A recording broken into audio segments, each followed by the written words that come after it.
Hello, everyone, and welcome to the Asher Marketing Podcast. This podcast is brought to you by Asher Agency, a full-service marketing agency with offices in Indiana, West Virginia, and Washington, D.C. For nearly 50 years, Asher has helped our clients tell their stories, reach customers and prospects, and stand out from the crowd.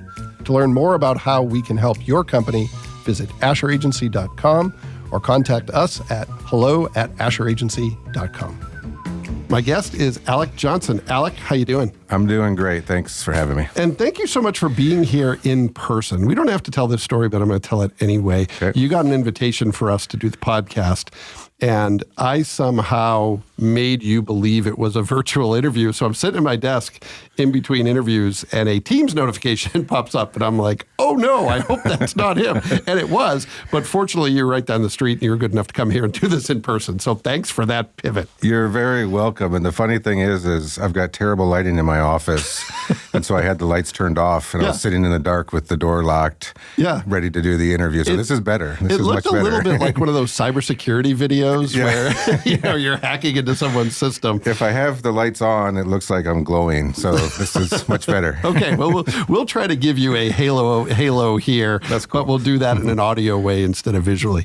Well, I've heard so many great things about you, and I mean that very genuinely. Kara Kelly, our CEO, was just talking about how she knows you and talking about a lot of the great things, great experiences you've had together.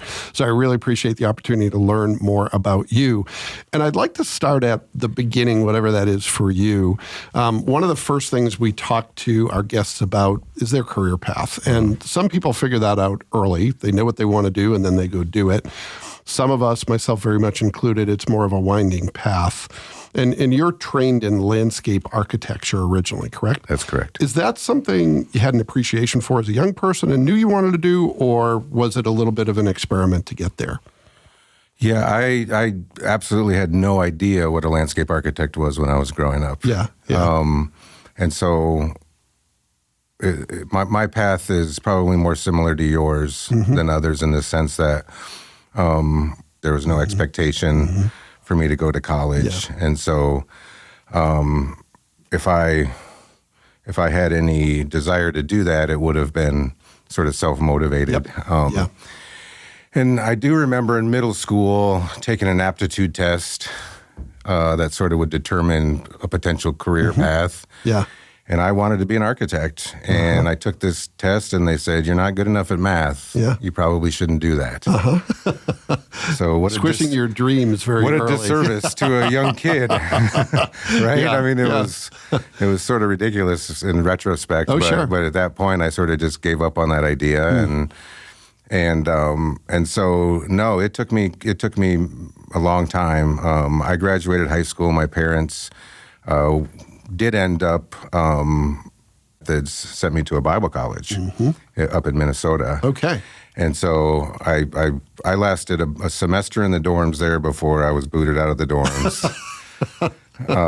Growing up in a small town in Iowa, we don't need to go into all of that. I was going to say, we don't have time for all that. No. Yeah, so that'll be the sequel. Okay. We'll do that as a return conversation. No, it was not for me. And I was coming out of a small town in Iowa into a bigger city into Minneapolis, and I just wanted to do everything. I wanted to experience life. And college took a back seat, and I ended up really just dropping out after a year. Well, it's such a huge transition. I just started teaching a class today, and I'm teaching traditional age college students.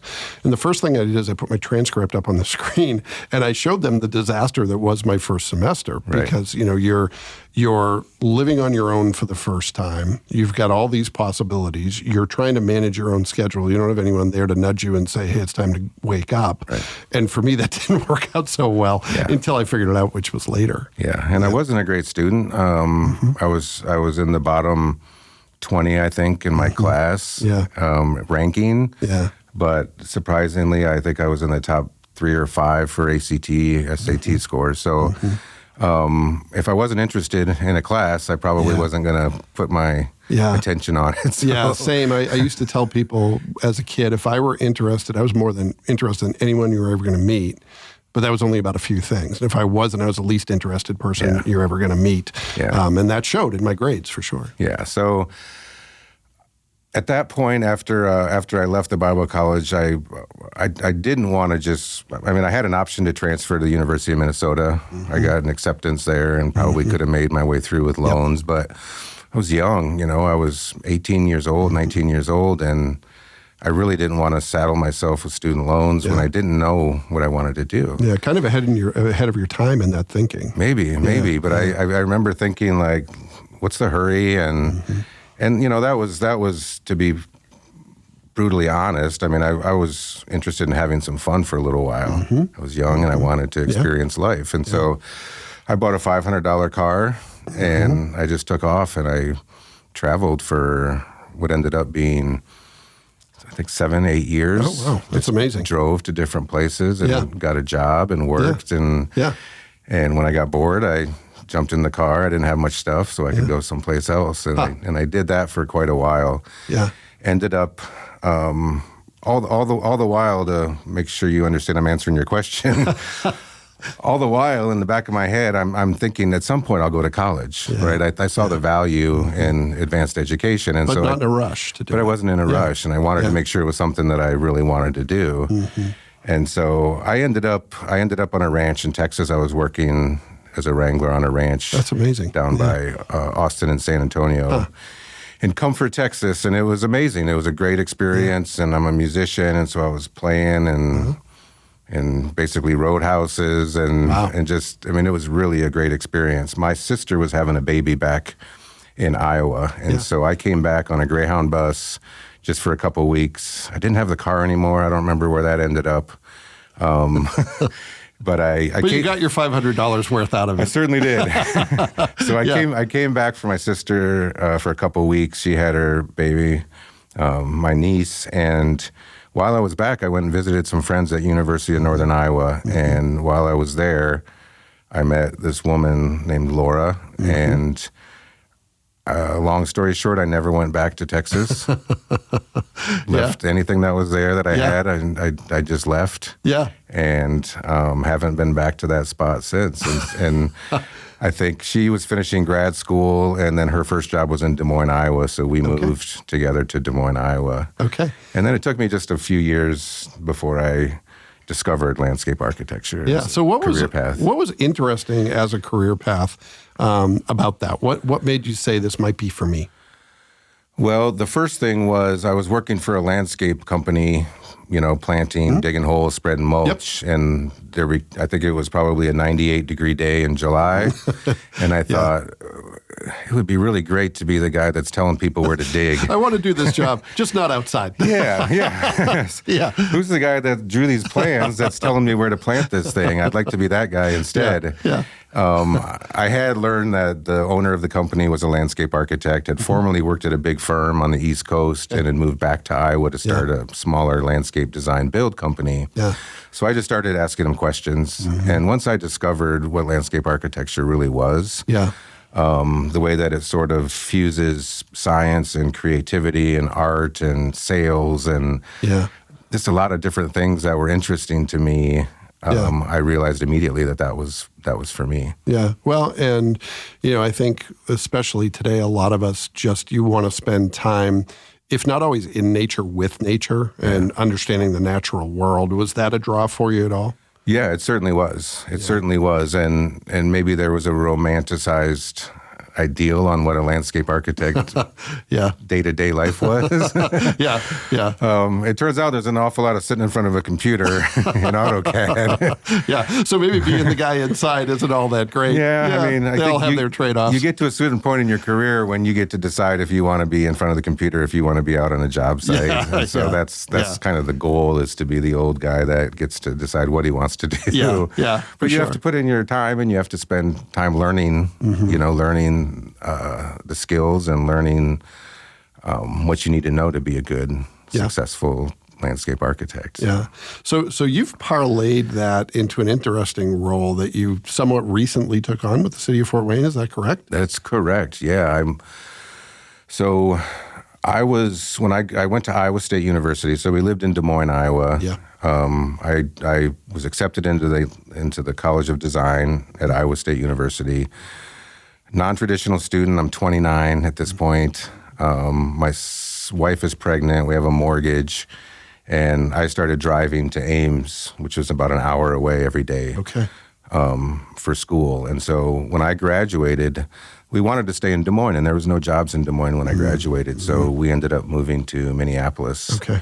And my first job was in Minneapolis. Okay. Worked for an architecture firm there, ended up after about 2.5 years leading their landscape architecture division. I wanted to start my own firm. That was really my goal. And to get there, I kind of thought maybe I need a wider breadth of experience. Sure.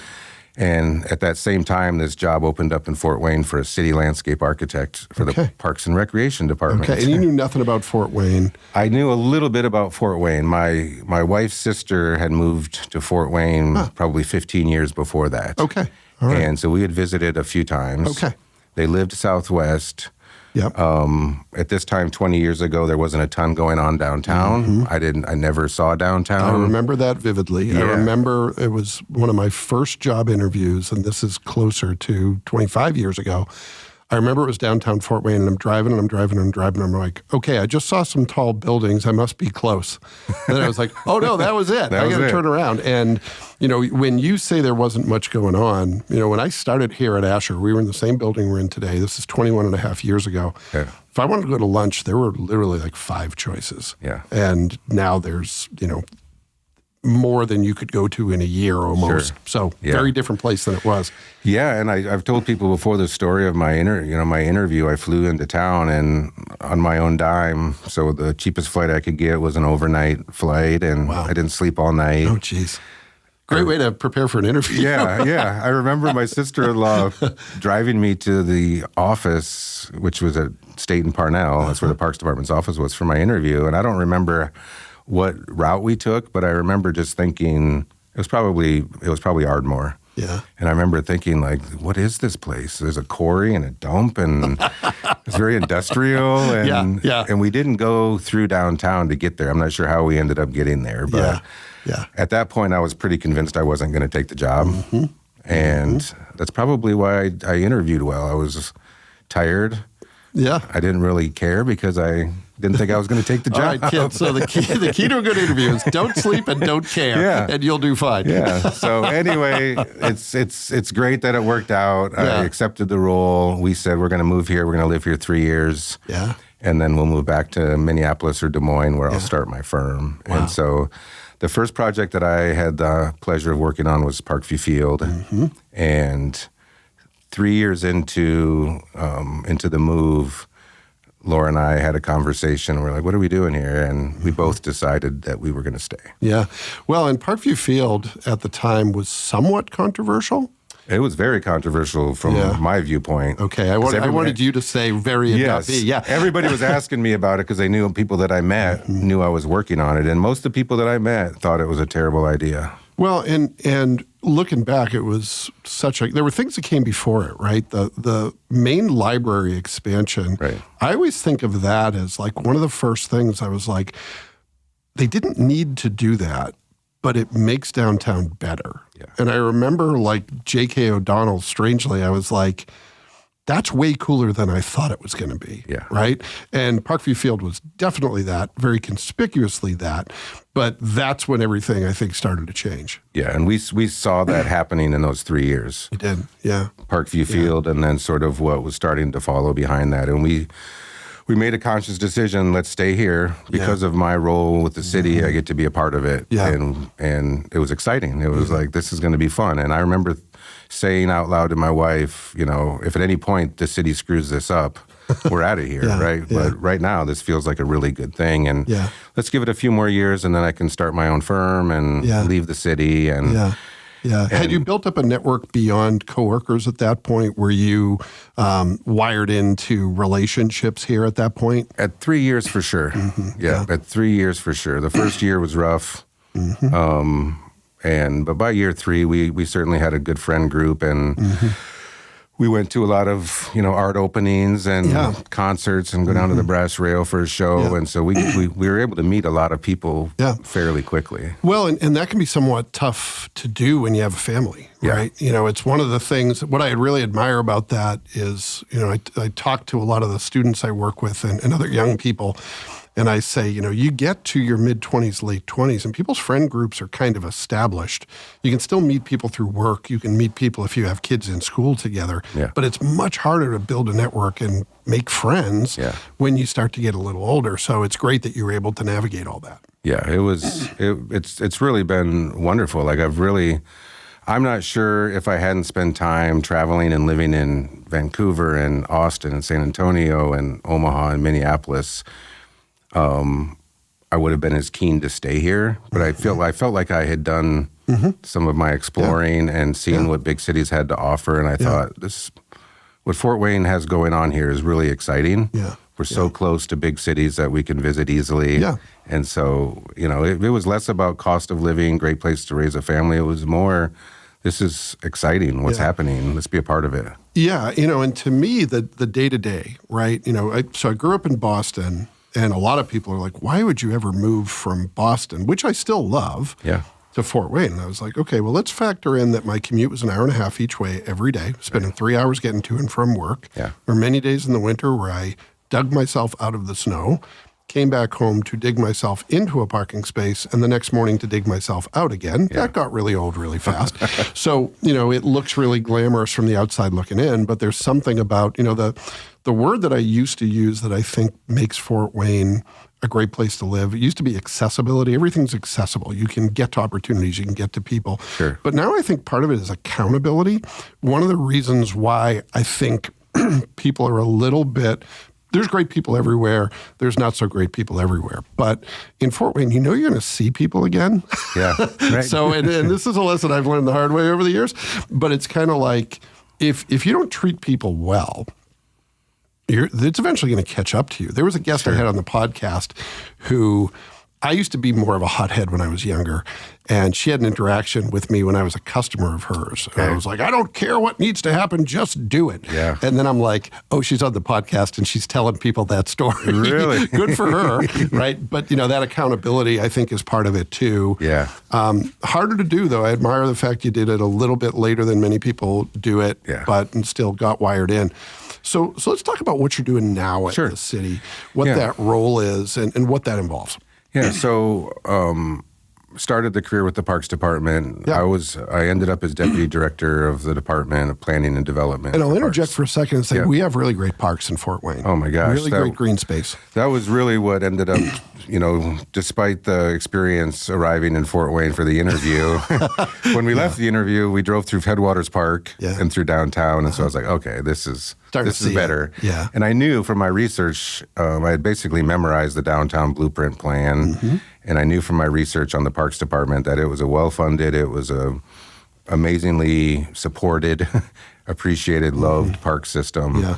And that was my experience. It was, I was with Parks for 18 years, 18 years, and assumed I would retire in Parks at some point. And about a year ago, just a little over a year ago, I was asked if I was interested in this position down at Citizen Square. Our offices are at State and Parnell, as I mentioned, so there was a little bit of separation between Parks and the government. Not so many people looking over the shoulder. Yeah, well, I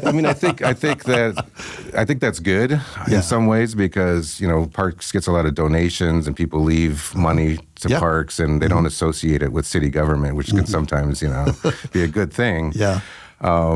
And so I was approached with an opportunity to move to the Community Development Department and be the redevelopment director for the city of Fort Wayne. Yeah. And my initial reaction was, well, that's very flattering. That's a really kind of a cool position. Yeah.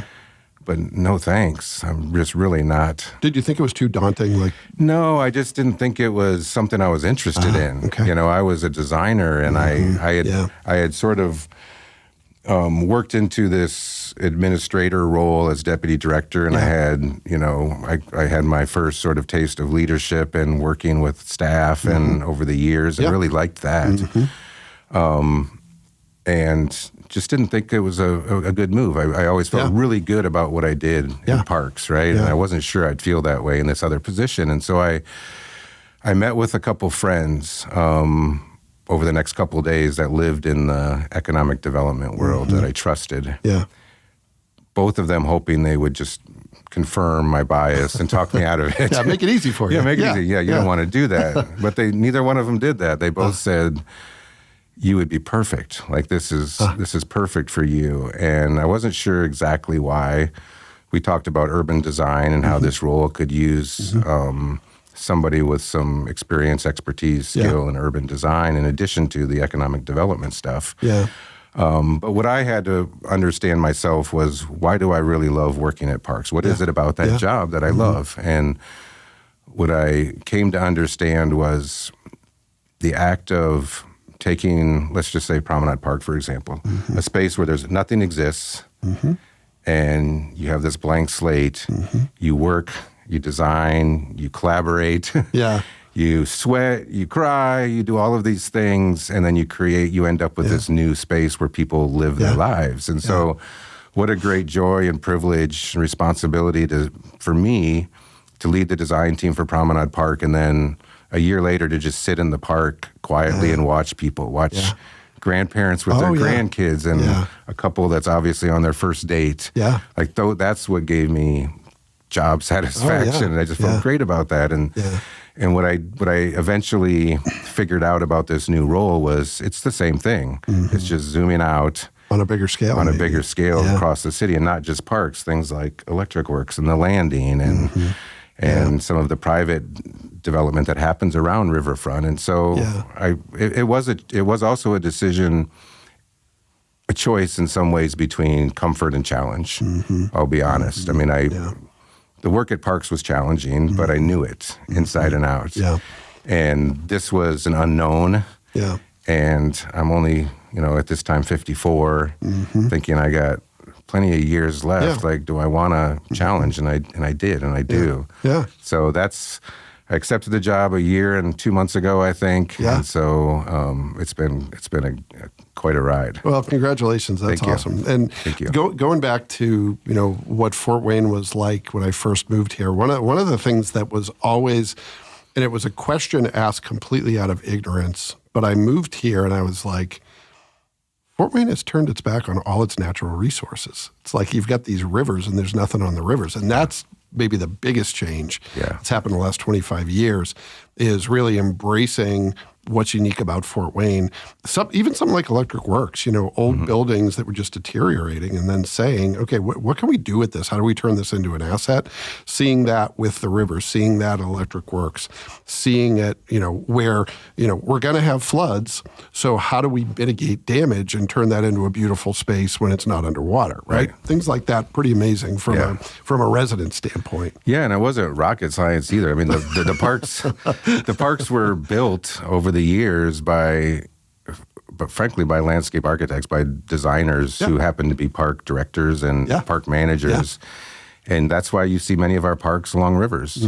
They understood that this is going to flood, and let's allow it to flood. And that was sort of our design ethos on Promenade Park was, number one, we want to connect people back to the rivers. Number two, we know it's going to flood. We're not going to try to stop that. 100%. We're going to allow it and plan for it. So. Well, and when I was on the Trails Board, one of the things that I would try to help people understand, only because I came to understand it myself, is that when trails, in some cases, are underwater, that's a good thing, because it's not homes, it's not businesses. Exactly. It's something that is discretionary. Yeah, you love when it's available, but it was built with intention to, mitigate the damage that can be done by that. Exactly. Yeah. So let's talk about some of the stuff that you're excited about, maybe that's, keeping you up at night in a good way in 2026. What are some of the big projects that are on your plate? Oh, there's a lot. There's some, frankly, that I'm not going to be able to talk about, unfortunately. I probably shouldn't even bring that up. We'll save that for the sequel as well. How's that? Great. I think there's two things that come to mind. Number one is just some initiatives that we're working on now, in some ways a response to SB1 and the changes that have happened in the tax structure of the city and our budget. Number two, because this was also something I shared with Mayor Tucker, as we talked about whether or not I'd be taking this job, is I said, I've watched development happen over these years. I've been an armchair quarterback and probably criticized in some ways the way things may have happened from my perspective. And Parkview Field was a good example. I remember thinking, like, this isn't a great deal for the city. You know, if you really just look at what the structure of the deal was, it doesn't feel like a great deal. I understand now that was the deal that had to happen at that time. Nobody wanted to come to Fort Wayne to set up their business or to a developer. It was a domino that had to fall for other stuff to happen. And so I had a heart and a belief that there is definitely a place for large mixed-use developments in downtown Fort Wayne and in Fort Wayne generally. I also believe that we need to create an environment and an ecosystem where small-scale development can happen and be incentivized in the same way that large projects. So the combination of that sort of just natural bent and desire of mine and Mayor Tucker's, frankly, we agreed on that.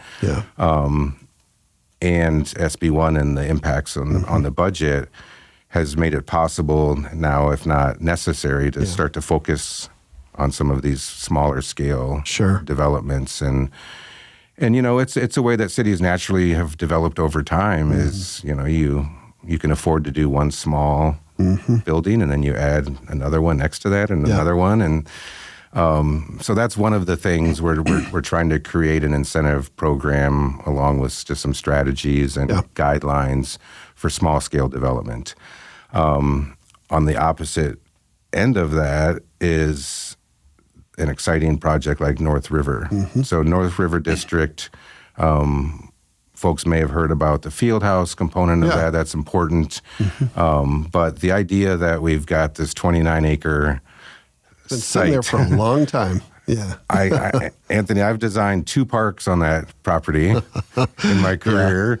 I think Mayor Graham Richards was the first one. So let me ask you a question, and if you can answer it, understood. But why has that been such a challenge to develop that property? Well, I think at the time that the first time I was asked, can you come up with a conceptual design for this, it was still owned by a family and a business. So privately owned. It was privately owned. It wasn't even for sale yet. It was part of the vision, but some things needed to happen before that could become reality. And they were like, well, what could we do here if the city bought it? This was before, you know, riverfront discussions, anything. And that never went anywhere. The property ended up for sale. It wasn't selling. Mayor Henry asked the same thing. Let's design a park for this space. I didn't want to recycle the same design, so I redesigned There's no fun in that. No. Again, it just never went anywhere because the city didn't want to step in and necessarily buy the property at that time. We're like, the best thing to happen is if somebody comes in and buys this property and we let them develop, whoever owns it, do what they want to do here. But over time, it became apparent that wasn't going to happen. There was and is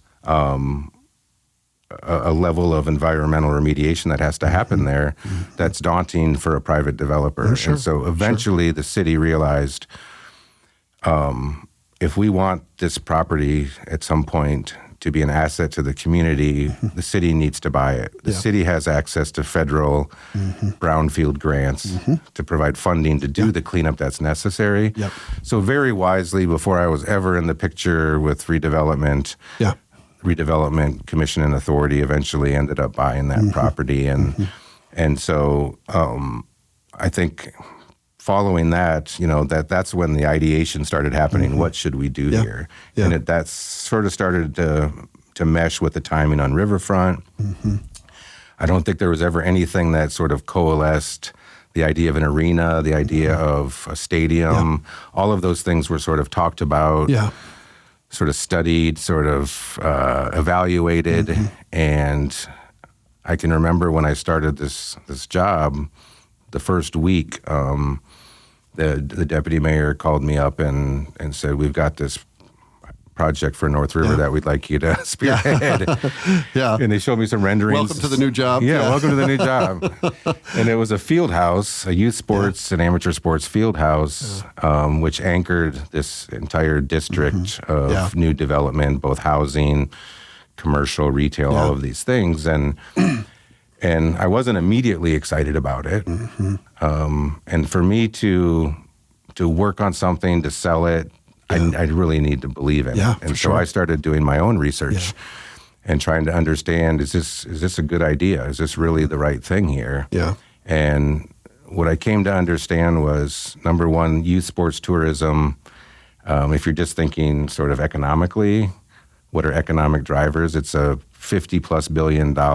You've got hotel stays, you've got restaurants, you've got other impacts on other tourism. Yeah, it's growing so fast. Like, it didn't slow down during COVID. It barely slowed down during COVID. It just keeps growing and growing. And everybody I know, or I think everybody knows somebody that has kids in travel sports. Next door neighbor just started travel baseball. Yeah, so he's going to be doing that for 10 years. All over the place, and that's great, right? Yeah. I think that's really cool, and we never did that. That really wasn't available or a thing when my kids were growing up. Yeah. But what I've heard from friends is it's a great time to be with your kids in the car, on the car ride, and have conversations. But a lot of times the experience when you get to these venues isn't great. Many of them are located at the edge of town, along an interstate. Yeah. So you pull up, you roll out of the car for the basketball games or whatever. You're in this big parking lot. You get back in the car. You drive to the next exit to try to find a Olive Garden or whatever chain restaurant you're going to eat at. Yeah, stay in the chain hotel, go to the chain restaurant. That was the big complaint, was that sort of experience. And so what I came to understand from talking with developers who were interested in this project, and not just developers, but also sports management companies and designers, was that Fort Wayne was, this project was really unique. The product that we were contemplating was very unique because it's downtown. Yeah. You can imagine with your family driving up to the hotel that's right next to the arena on Clinton Street, across from Science Central, Lawton Park, Riverfront. Yeah. You do your event, you walk out the door. And there you are. And you're right in the middle of it. The landing feels, even to me, like a long way away. I was just going to say that. That's the thing. And I was hesitant to say it because with someone with your experience, it might sound like an ignorant thing to say. But when I originally was hearing about North River, I was like, and I'm a big trails nerd, so I walk Greenway all the time. Yeah. And I think what makes it feel so far away is it's so vacant. Right. But it's kind of like when I first heard about Promenade Park, I was like, this is really great, but it seems like they're trying to do a lot. And then it all came together, and I was like, this works together really well. Yeah. And it really complements, what's already been developed in a way that I think is hard to appreciate now, but once it happens, it'll make total sense. Yeah, and I'm glad you described it that way, because my job has always been sort of lived in this space of long-term planning, right? You end up getting down to the details of what plants and what material the handrail is. Sure. But I have to think 25 years down the road, you know, as Deputy Director of Planning and Development. It was in my job title. I had to think out. Yeah. And we sort of do the same thing in redevelopment and community development. Like, if you just look at what's in front of you right now, it can be daunting. It can also just maybe not make a lot of sense. Yeah. But when you think about what happens after all of this is built out and you're 10 years down the road. But the point is that to walk from the northern edge of North River by Science Central to the landing takes about 6 minutes. Yeah. Well, and it's, there's an old thing in Fort Wayne, at least as long as I've been here, where people will say, it's not true, but, there's nowhere to park downtown. Yeah. The truth is I shouldn't say there's nowhere, but there's limited availability for free parking right outside the building you want to go to. Sure. And if the experience from getting from parking to where you want to be isn't good, it's going to seem like an eternity. Exactly. But you light up some alleyways, you put some murals on the buildings, you put some interesting things along the way, and all of a sudden, 6 minutes seems like 6 minutes and not 60. Yes. Right? Yeah. Yeah, and my experience in that regard is, when I visit other cities, when I go to Chicago or I go to New York, if I'm going to go to a restaurant or go see a show or go to a museum, I'm Googling how far is it to walk. Yeah. If it's less than half an hour, I'm going to walk. 100%, yeah. The walk is part of the journey, right? That's it. I mean, you're seeing things. For me, that's the most fun. It is the most fun, and you see all these things, and so we're sort of in this infant toddler stage of our development as a city where we'll get to that point. Yeah. We'll get to that point where the journey from the field house to Electric Works is going to be great, a great experience. Urban Trail, all of these different things, these connections, these things that we're thinking about now, but inform the future. Yeah. Well, that's amazing. So because this is the Asher Marketing Podcast, I need to ask this question. So how are you telling the story of North River? How are you getting other people excited about it? Well, that's important. That's very important. And I heard that when we started talking about North River, told from the story of Parkview Field and how that required people constantly, going to speak to the Rotary and to young leaders of Northeast Indiana, talk about the project so people understand it. So that's something that I do now. Yeah. We hired an amazing marketing company called Asher Agency. I hear those guys are great. to help us put together basically this sort of media package that we can start to help people understand what this is. Because there was confusion about a field house. Like, what does that mean? A district, the North River District, what does that mean? And so we're just sort of in the beginning of that process of telling the story. But you helped us with a video. Asher helped us with a video that you can find on YouTube and on the city's website. It's amazing. There's interviews with parents of kids that are in travel sports. There's interviews with business owners on Wells Street who can't wait to see how this affects them, right? And we're working very hard to make sure that the neighborhood that this is adjacent to, the Bloomingdale neighborhood, it rises up along with this development rather than feeling like it's separate. So we'll probably limit to some extent, we'll limit the amount of retail, commercial restaurants right at North River and push people up 2 blocks over to Wells Street to make sure that Wells Street sees the same benefit there and becomes a stronger neighborhood. So that's very important to us. And so the business owners are excited, the neighborhood leadership is excited, and we want to keep telling that story so the community sees that same vision and understands the value of this project. And I always want to make sure that people understand it's not just about the field house. We're building this is 29 acres. The field house is going to take up 5. This isn't a completely new neighborhood that's going to be vibrant. There's going to be public space. It's going to connect directly to the riverfront, and that's the story that we're trying. Well, it's going to make Promenade Park better. It's going to make Science Central better. It's going to make the trail that runs up Clinton better. It's going to make the Puffer Belly South better, which will make the Puffer Belly North better. It just has the potential of a ripple effect. Exactly. And we really appreciate the opportunity to be somewhat involved in telling that story. So thanks for that. Yeah, absolutely. All right, so I want to pivot to a few quick hit questions. We've covered a lot of ground, but I want to hear your best advice on a few things. So you've been very deliberate in some respects in your career choices over the years, and you've had a lot of experimentation, a lot of exploration. What have you learned in that? What's your best career advice coming out of all this? Oh, that's a really great question. If I had to boil it down to one thing, it really, as cliche as it is, it really has been about relationships. And what I mean by that is I'm a naturally curious person. I love meeting new people. I love That's why I do this, quite honestly. I love having conversations with all kinds of different people.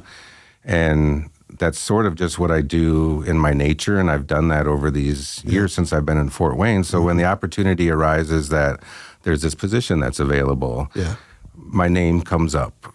Somebody says, well, what about Alec? Oh, I worked with Alec on this thing, and we became close and we became friends.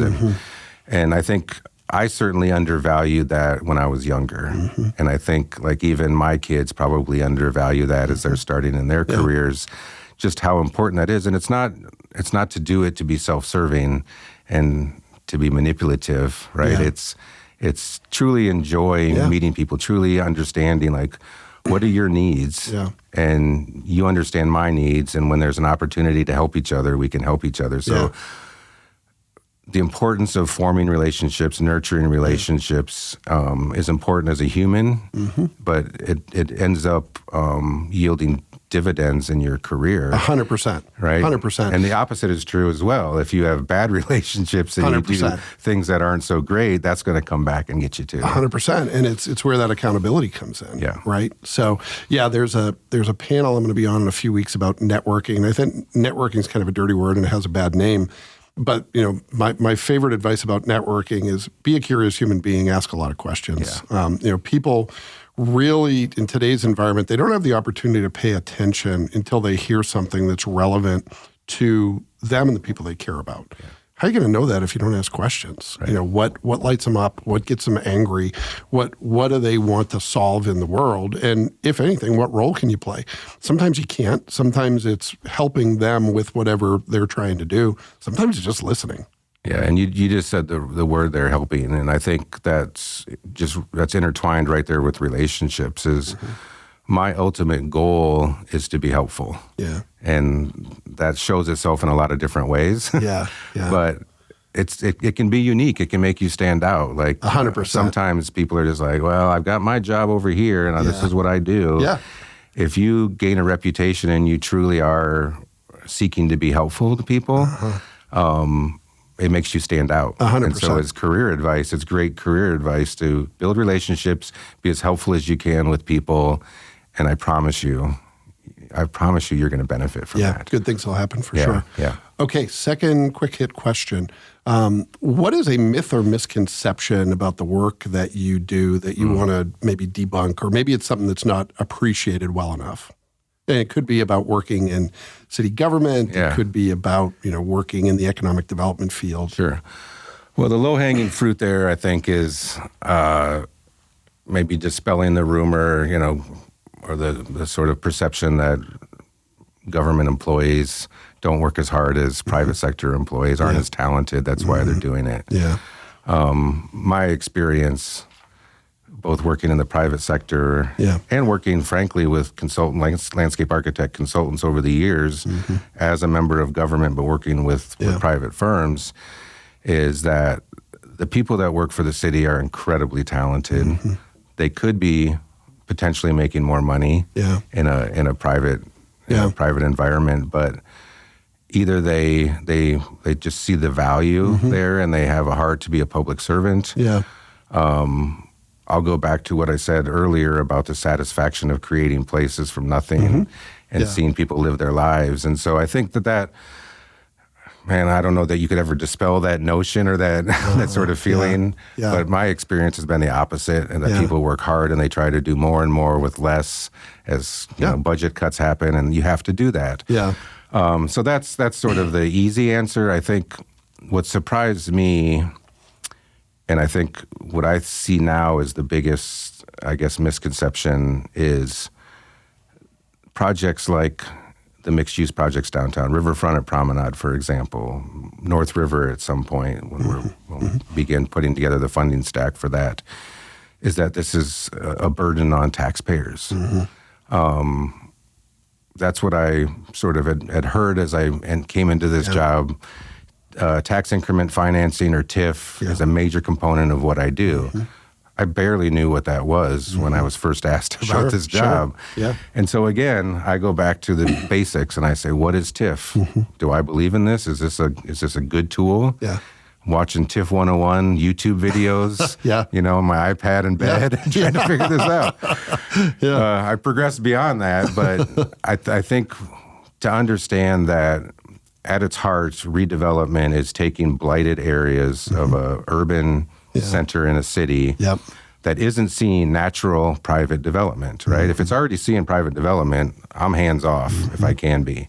But if it's not happening, tax increment financing is a tool. And it basically, I'm not going to get too far into that because it's very nerdy and very hard to understand, or probably harder to describe in a way that's easy to understand. But essentially, if you look at a property that's vacant, that property is generating very little property tax for the city to use in its general fund. North River being a great example. Great example. If you think about, if you project 20 years into the future, you've got a field house and restaurants, suddenly you've got millions of dollars of property tax coming to the city. Wow, wouldn't it be great if you could take that projection and use that money now, that's what TIF is. It's basically saying we're going to take out a loan based upon what we know the future value is going to be of tax collection, and then that's going to fund the project. So it's completely funded by the project. It's not taxes. Your taxes aren't going up.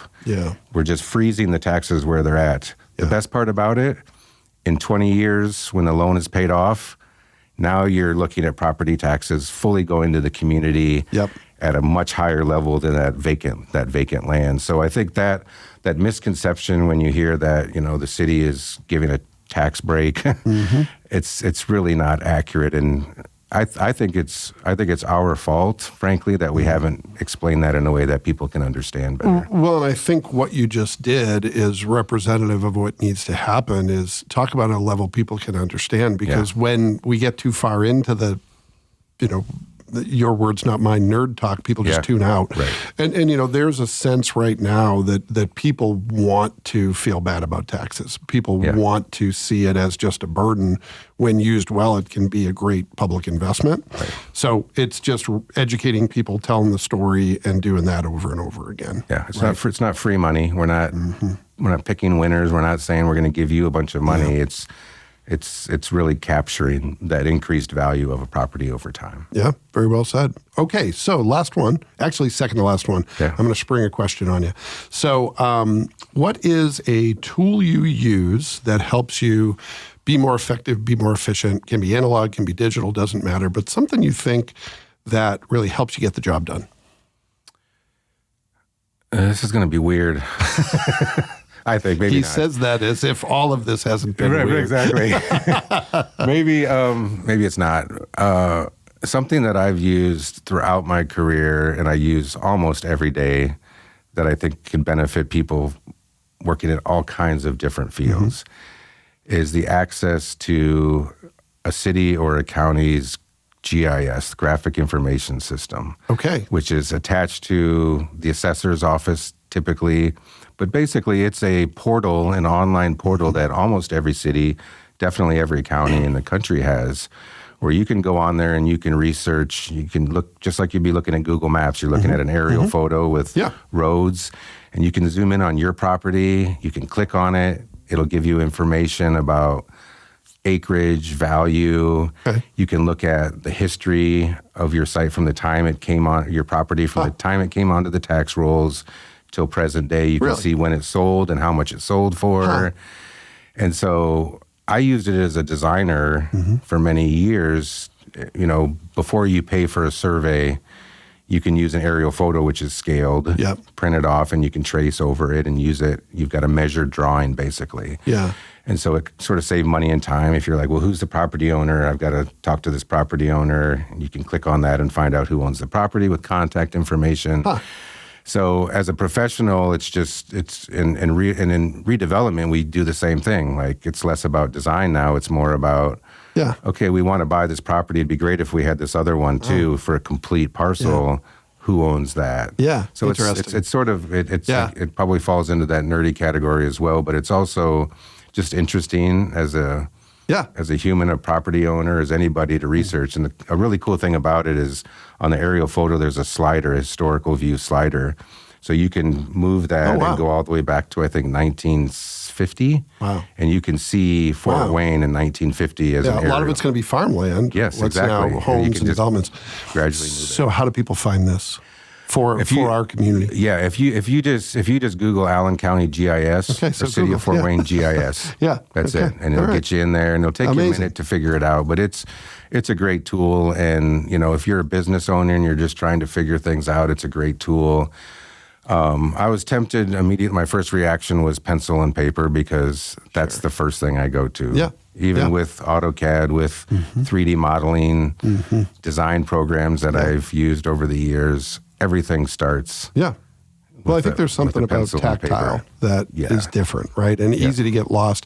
I know I sometimes too quickly move to digital tools. Yeah. And, something like this environment where there's no distraction in front of me, it's just conversation, pen and paper. So, yeah. And it's tempting these days with the accuracy, with the photorealism that you can create in a digital model and AI. Yeah. it's very tempting to get ahead of yourself, right? You can put together this amazing rendering of a new building downtown and a park space around it, completely uninformed by reality at all. Yeah. When you're with pencil and paper, you've got to think about, here's the property lines, here's setbacks, here's the winds coming from this direction. I mean, it's a more comprehensive It's really easy to experience. remove those variables when you absolutely need to factor them in. Exactly. Yeah. And by the way, folks, use that GIS page responsibly. Don't use it to harass your neighbors and business owners. Of course, yeah. I know what you paid for your house. So I almost want to end on that note, but Kara asked me to ask you about motorcycles. And I know that's not so much a question as a statement. Okay. But apparently that's important to you. Is this correct? Well, it is. Surprisingly, I never owned a motorcycle in my life. I remember as a kid having some friends that had little dirt bikes. So is Kara making stuff up? No, she's not. I'm going to get to it. Okay. Really quickly. All right. But this is the internal processing thing we talked about earlier. Yeah, exactly. Yeah. So I never had a motorcycle. I watched with envy with my friends that had little dirt bikes and I just sort of gave up on that. It wasn't a priority for me at all. Sure. Yeah. My wife and I were celebrating our 30th anniversary this year. Congratulations. Last year. Thank you. Yeah. And we went down to Indianapolis for the weekend. We were driving to a bookstore. We drove by a sign for a Triumph dealership, or it said Triumph on it. I don't know much about motorcycles, hardly anything actually, or I didn't. Okay. And I was like, I think those are cool motorcycles. Like, it's one of those iconic brands. Yeah, in the old movies. School. I actually, my understanding was that this was probably like a museum. Okay. For motorcycles, for Triumph motorcycles. So we went to the bookstore, we went back and we went to the Triumph dealership and we walked in and it's obviously a showroom for a dealer. It's not a museum. Yeah. First couple of bikes we looked at were these big bikes that were, $30,000. And I'm like, this is cool. I don't. This would be nice for someone with a lot of money. Yeah, I don't need to spend $30,000. And then we get to these sort of smaller. They're called scramblers, and they're much more affordable. Yeah. And I like the way they look, and it's sort of like this cafe racer style. That's just sort of compelling. Well, I like the name. I like the name Scrambler. Yeah, I don't know why. And it's kind of cool. they're designed to be on road. Hopefully, it doesn't scramble the person on them. Hopefully not. Yeah, they're designed to be on road and off road, used for both. Well, that's cool. And so that's the whole idea with the scrambler. But at the same time, I'm just waiting for my wife to say, let's get out of here. What are you doing? You're not buying a motorcycle. Why are you wasting my time? And I would have been completely fine with that, right? Like it wasn't, I didn't This is how you've stayed married for 30 years. Yeah, I did not go in there with the idea that I was going to buy a motorcycle. Thought it was a museum. At all. But it sort of started the brain turning. She mentioned something about, well, how would you get it home if you bought it? And to me, that was like one step below encouragement. It's like a challenge. It was like, this thing with wheels and a motor, how would you get that I can't home? drive it because I don't have a license. Okay. And I don't know how to drive a motorcycle. Fair enough. Really. Yeah. But I'm like, well, you could get a trailer, but, And so there's ways to do that. Yeah. And so I start sort of, I waited till after our anniversary weekend, but I started researching a little bit if I was going to get a motorcycle. And it turns out that the Triumph Scrambler is amazing. It's a small engine. It's an amazing motorcycle for a beginner. Fast forward a month later, I had a Scrambler. I'd passed my motor. I'd taken classes. I'd passed my test and sort of just jumped in 100% into that world and started commuting with it and absolutely loved it. Had the opportunity to go out to California, flew to San Francisco, rented a motorcycle, drove it down the Pacific Coast Highway for 3 days. So it's sort of just become this passion. That's amazing. And this sort of keys to adventure kind of a thing where not quite a midlife crisis, I don't think. I think it's more like kids are out of the house. I've got a little more time. And I can actually do some pursue stuff this for thing. me. Yeah. And my wife's not completely right. She's not going to completely object, even if she's not completely on board. Yeah, I mean, she has no interest in getting a motorcycle. She'll ride with me. Yeah. Doesn't love it. That's fine. I'm obviously, I've been married 30 years. I'm not going to take off and travel the world for 3 months. Yeah, you've already done that. Leave her at home. I did that. No, so that's what she's referring to is everything I do, Anthony. If I get into motorcycles, I shouldn't have even said the 3-month thing. I'll probably end up in Africa riding across half of the country or something. Yeah, because that's just how I do things. And I got into fly fishing 5 years ago, and that's another passion that I can't help myself. If I'm going to do it, I'm going to jump all in. Well, that's amazing. And it comes back to the curiosity thing. It does. Right? Yeah. So it does. I'm interested to hear what you discover next that you dive into. I feel like I don't have room, money, time for anything else. Well, you probably didn't when you bought the motorcycle too, but you figured it out. You're right. You figured it out. Yeah. Well, thanks so much for doing this. It was great to learn more about you and hear your story. Really appreciate everything you do for the city of Fort Wayne. Thank you. Appreciate the time today, and always happy to talk to you. Well, thanks so much, and thanks to everyone who took the opportunity to listen to this episode of the Asher Marketing Podcast. We'll be back next time with another great guest, and we hope you'll join us then. Thank you for listening to the Asher Marketing Podcast. The Asher Marketing Podcast is a production of Asher Agency, a full-service agency for franchises and co-ops, colleges and universities, financial service companies, healthcare organizations, and government agencies. We'll be back next time with another great guest, and we hope you'll join us then.